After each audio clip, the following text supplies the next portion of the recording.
ఇవాళ ఉదయం 9 గంటలకు ఏపీ కేబినెట్ భేటీ. బడ్జెట్కు ఆమోదం తెలపనున్న మంత్రివర్గం. 10 గంటలకు సభలో ప్రవేశపెట్టనున్న పయ్యావుల కేశవ్.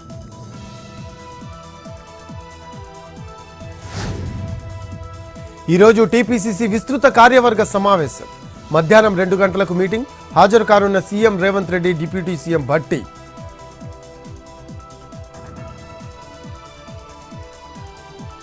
ఇవాళ సాయంత్రం ఢిల్లీకి deputy CM Bhatti Vikramarka. CII సమావేశానికి హాజరు.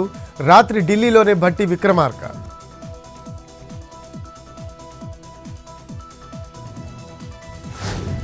హైదరాబాద్ గచ్చిబౌలిలో ఇవాళ నేషనల్ సైన్స్ డే. 2 రోజుల పాటు జరగనున్న ఎగ్జిబిషన్. హాజరు కానున్న 20,000 మందికి పైగా విద్యార్థులు. ముఖ్య అతిథిగా కేంద్ర రక్షణ శాఖ మంత్రి రాజ్నాథ్ సింగ్.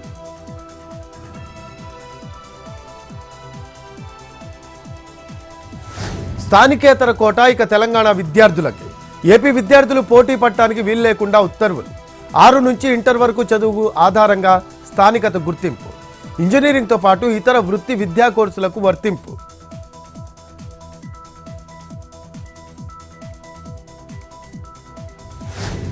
దేశం సుంకాలు, వాణిజ్య అడ్డంకులను ఎదుర్కొంటోంది. వికసిత్ భారత్తో ప్రజల జేబులు ఖాళీ అవుతున్నాయన్న ఖర్గే. కోట్లాది మంది వద్ద అదనపు ఆదాయం లేదని వ్యాఖ్యలు.